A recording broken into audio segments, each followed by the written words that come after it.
Salut, c'est Cindy, contente de vous retrouver pour une nouvelle vidéo. Alors aujourd'hui, c'est un bilan lecture. Je vous parle de 6 romans que j'ai lus récemment. Donc débutons tout de suite avec Le berceau de Fanny Chesnel, publié aux éditions Flammarion. Alors dans ce livre, on est avec Joseph. Au tout début de l'histoire, il est en train de fabriquer un berceau pour sa petite fille à naître, mais il reçoit malheureusement un appel qui va tout chambouler. Et donc, on l'informe que son fils ainsi que son gendre sont décédés dans un crash d'avion. Et donc, évidemment qu'on est avec un homme réduit en miettes. Et ce qu'il faut savoir aussi, c'est que ce couple, donc son fils et son conjoint, avaient, j'allais dire engagé, mais je pense qu'on ne peut pas dire engagé. Ils avaient demandé en fait à une mère porteuse de porter leur bébé à naître. Et donc, Joseph va vouloir aller retrouver cette femme qui est au Canada, au Nouveau-Brunswick plus précisément, alors que Joseph, lui, il est en France. Donc, il part retrouver cette femme avec l'objectif d'être présent dans la vie de sa petite fille. Alors, ce livre, c'est dommage parce que le début de ce livre, je vous dirais les 30 premières pages à peu près, j'étais tellement conquise par la plume de l'autrice, la sensibilité de son écriture, les émotions passaient vraiment à travers moi parce qu'on est vraiment avec un homme en deuil, un homme, on est dans sa tête, puis tous les souvenirs de son fils refont surface et je trouvais ça profondément touchant, très très beau à lire.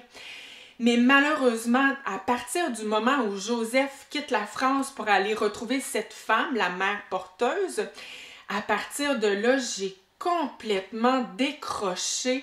Je sais pas trop pourquoi. Premièrement, cette femme, je la trouvais pas attachante. Et je trouvais que le portrait qu'en fait l'autrice, un peu comme, on dirait qu'elle parle d'elle un peu comme si c'était une habitante, là, tu sais. Et je sais pas, je trouvais ça pas très flatteur pour les gens qui habitent au Nouveau-Brunswick. Bon là, c'était peut-être dans ma tête, mais vraiment, je vous dis, c'était mon ressenti. On dirait que j'étais comme mal à l'aise. Mais de toute façon, j'ai trouvé que c'était pas un personnage particulièrement attachant. Et c'est surtout que, on dirait que j'ai pas compris la relation qui s'installe entre les deux. En fait, j'ai trouvé que ça déboulait beaucoup trop rapidement. D'ailleurs, à un moment donné, il arrive quelque chose entre ces deux personnages, donc Joseph et cette femme. Et là, je me suis dit, OK, on est rendu là dans la relation. On dirait que j'ai rien vu aller. Faut dire qu'il n'y avait pas de... C'est un livre dans lequel il n'y a aucun dialogue. C'est pas un défaut en soi, mais voilà, c'est comme si j'ai complètement débarqué à partir du moment où le père est allé rejoindre cette femme.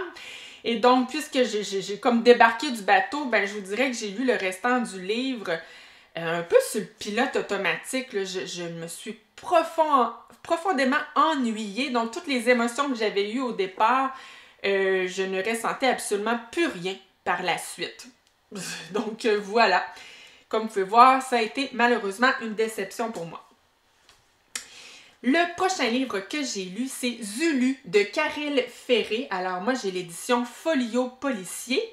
Donc dans ce livre, on est avec beaucoup de personnages, mais entre autres Ali, qui est un chef de police. On est en Afrique du Sud. Et Ali va enquêter sur le meurtre, le corps d'une femme qu'on a retrouvé sans vie, évidemment. Mais cette femme avait pris une drogue, en fait, une nouvelle drogue qu'on retrouve en Afrique du Sud et qui semble faire des ravages chez les jeunes.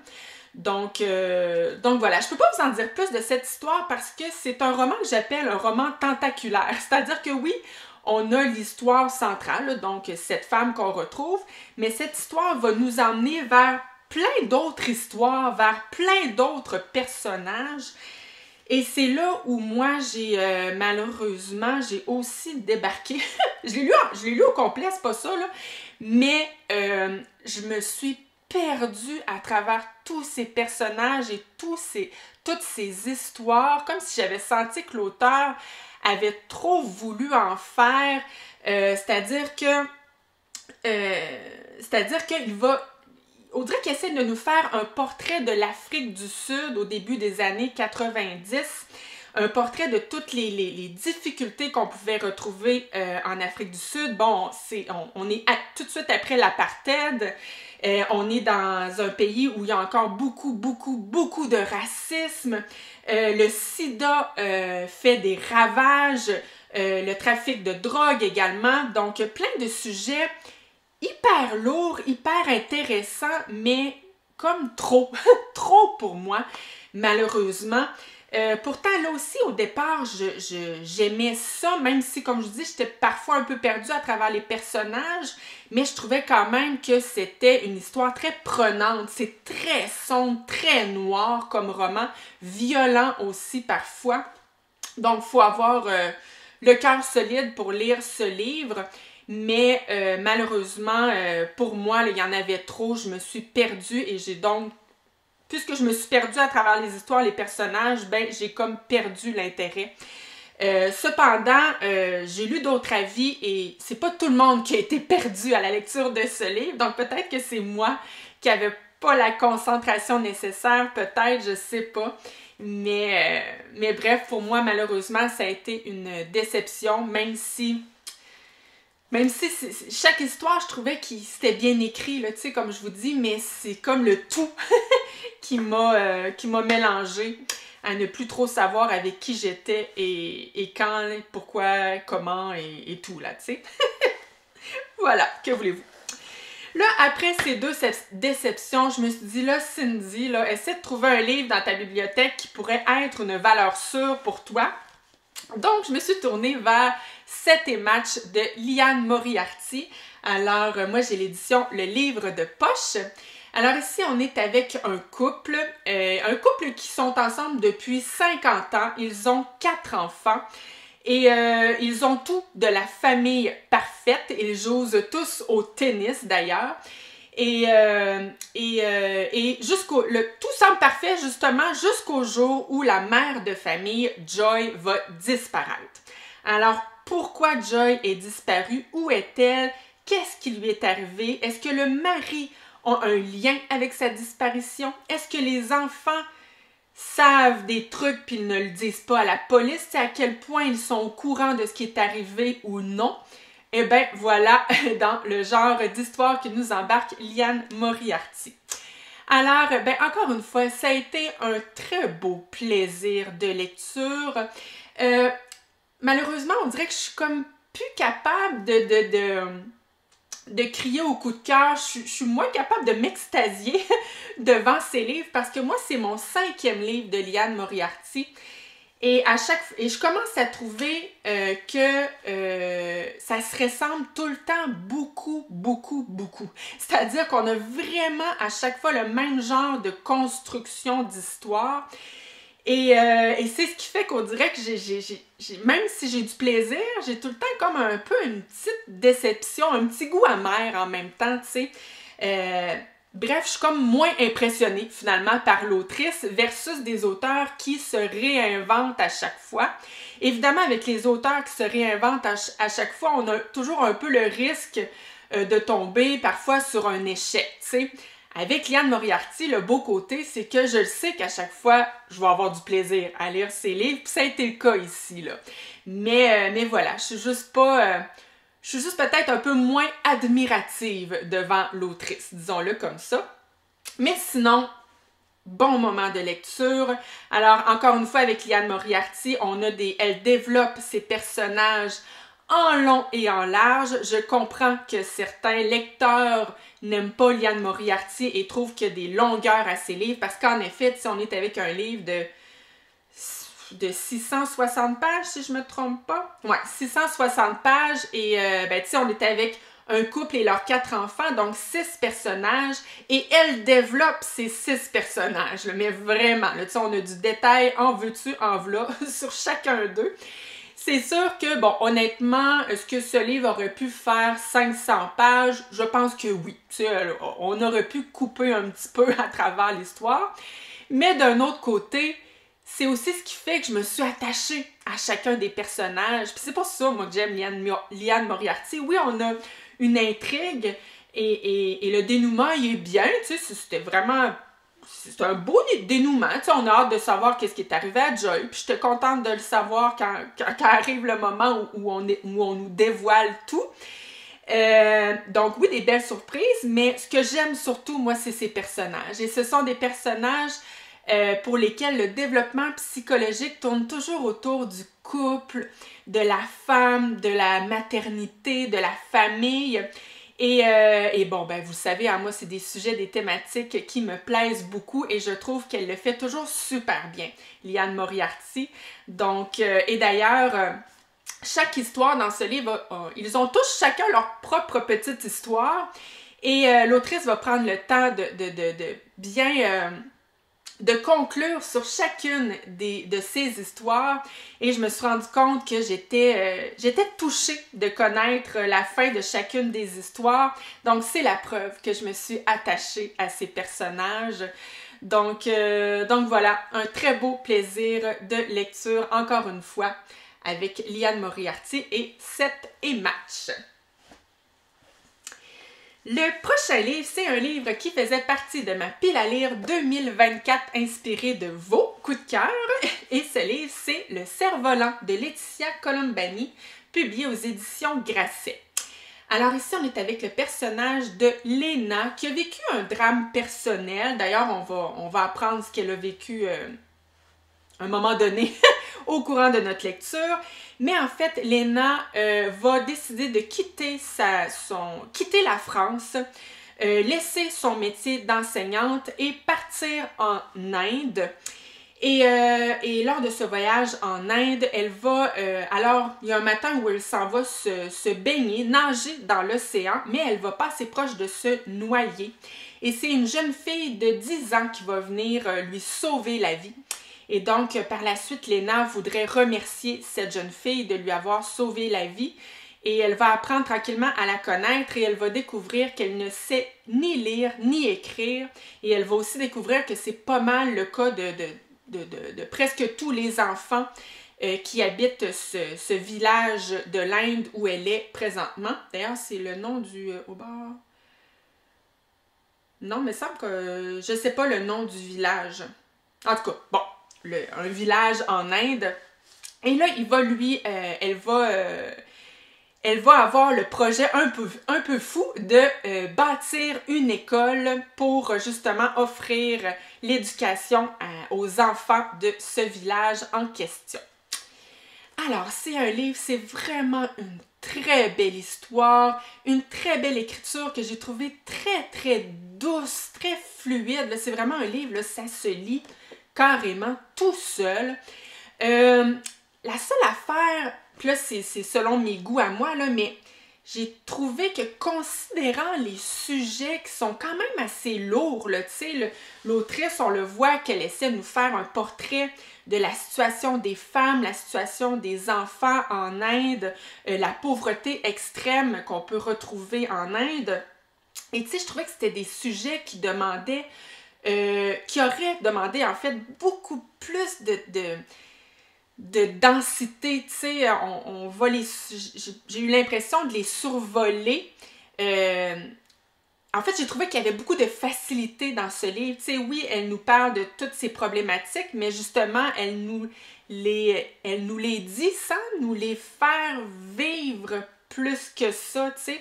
Puis quand je dis facilité, ben entre autres, l'école qu'elle veut monter sur pied, tu sais, quand même, c'est pas n'importe quel projet, là, et je trouvais que on nous donnait pas tant de détails, là, tu sais, comment elle va chercher, comment elle convainc tous les parents d'envoyer leur enfant à cette école en question, comment le financement, comment... Oui, on nous le dit un peu, là, mais comme je vous dis, je trouvais que c'était un peu facile.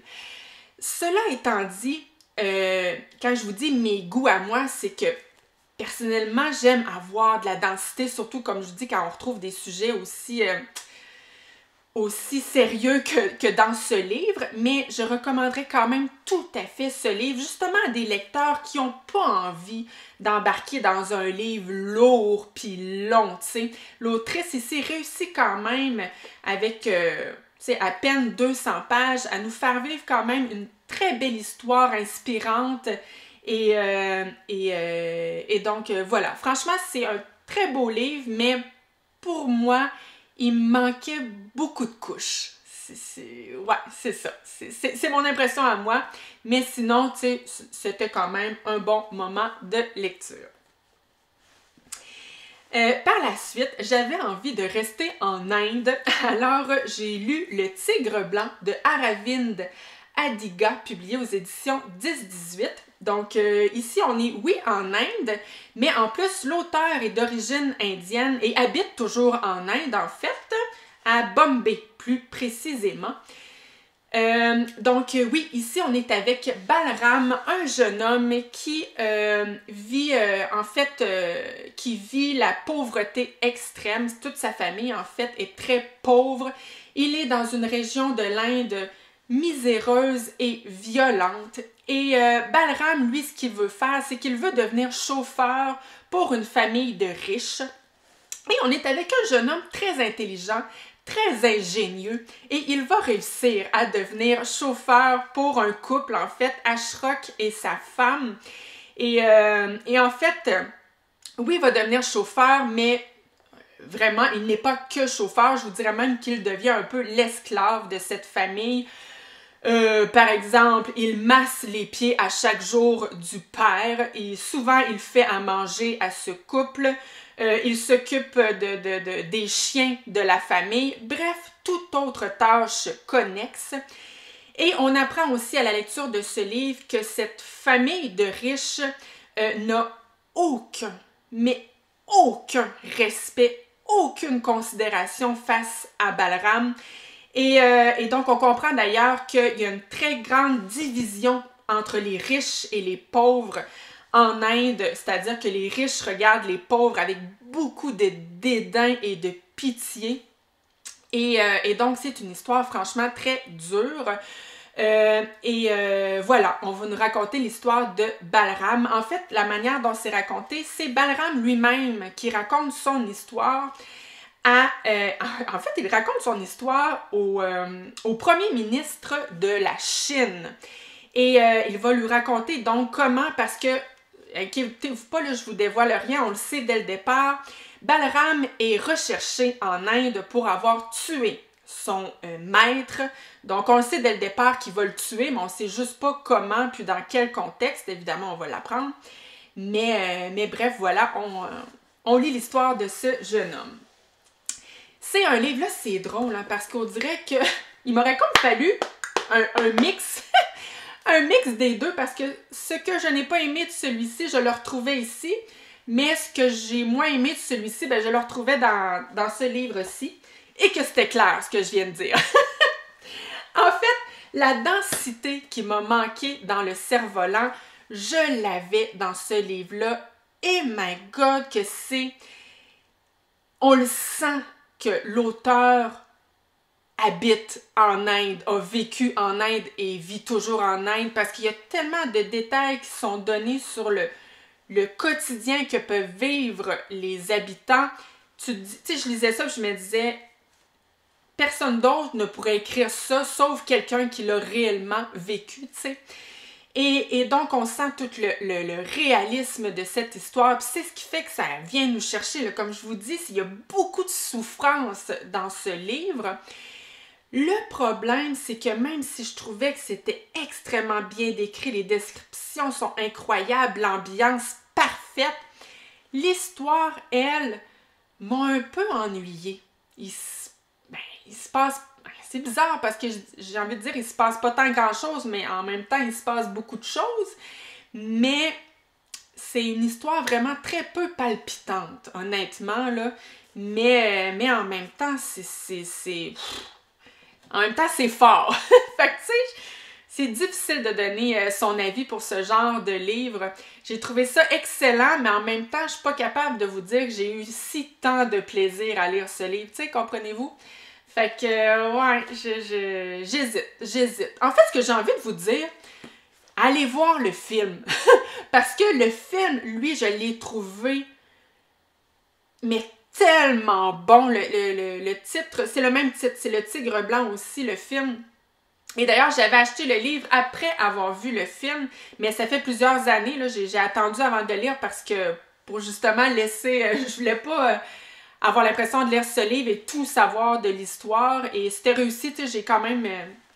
j'ai eu le temps d'oublier un petit peu le film, fait que de ce côté-là, c'était correct, là, mais je me souviens que le film m'avait renversé. Donc, je vous recommande le film. Puis pour le livre, ben, pourquoi pas? Mais comme je vous dis, je suis pas 100% convaincue. Voilà. Finalement, le dernier livre, ben, c'est un livre que j'ai beaucoup aimé, mais je vous en ai parlé dans ma dernière vidéo où je vous faisais un top 10 romans biographiques. Donc, ce livre, ben, c'est La goûteuse d'Hitler de Rosella Postorino. Alors moi, j'ai l'édition Le Livre de poche. Et ici, ben, l'autrice s'inspire de l'histoire vraie de Margot Wolk, qui était en effet goûteuse d'Hitler. Donc, on est, ben, vous en douterez bien, en pleine Seconde Guerre mondiale. Hitler est devenu un peu parano, il a peur de se faire empoisonner. Donc, il va engager des femmes qui, elles, doivent goûter les repas avant lui pour s'assurer que les repas en question ne sont pas empoisonnés. Donc, on est avec Rosa qui a ce travail... ben, vous vous en douterez bien, extrêmement angoissant. Mais on est aussi avec une femme en Allemagne qui vit le quotidien de la Seconde Guerre mondiale. Elle est nouvellement mariée, mais son mari est parti en guerre et il est porté disparu. Donc, est-ce qu'il est mort? Est-ce qu'elle va le revoir un jour? Elle ne le sait pas. Et donc, une femme qui a la peur au ventre. Et voilà, l'histoire c'est vraiment ça, hein. On vit le quotidien de cette femme. Et moi j'ai tellement aimé ce livre, j'en ai parlé sur Instagram, puis tout le monde, les quelques personnes qui ont mis des commentaires à mon avis me disaient qu'eux n'avaient pas du tout aimé ce livre. Mais honnêtement, je le comprends, parce que c'est vrai qu'il se passe pas grand-chose dans ce livre. Je comprends qu'un lecteur puisse s'ennuyer. Vraiment, je le comprends. Mais je comprends pas pourquoi moi, je l'ai tant aimé. Surtout moi, qui aime pas les histoires de guerre habituellement. Moi, ici, je sais pas, j'ai été conquise. J'étais comme fascinée par l'histoire de cette femme. Oui, une histoire toute... ben, extraordinaire de par le travail qu'elle fait, mais simple en même temps de par la manière dont l'autrice nous raconte son histoire. Mais je sais pas, moi, les émotions étaient là. Je me suis profondément attachée à elle et j'ai été extrêmement touchée aussi par la fin du livre parce qu'on va être avec elle, Rosa, mais des années plus tard alors qu'elle est beaucoup plus vieille. Et tu sais, on a un peu les répercussions qu'a pu avoir la guerre sur les gens qui l'ont vécu, justement. Et donc, voilà, moi, j'ai trouvé que c'était extrêmement bien écrit et extrêmement réussi. Donc, à vous de voir si vous l'aimez autant que moi ou si vous le trouvez complètement plate, comme plein d'autres lecteurs, semble-t-il. Hein, tous les goûts sont dans la nature, puis c'est très bien ainsi. Ah, très bien ainsi, j'ai fait une liaison avec un S qui n'existe pas. Pardonnez mon français. Donc, ben voilà qui termine mon bilan lecture. Moi, je vous reviens la semaine prochaine avec une toute nouvelle vidéo. J'ignore le sujet, je vais y penser. Mais merci d'avoir été là aujourd'hui et on se retrouve la semaine prochaine. Bye!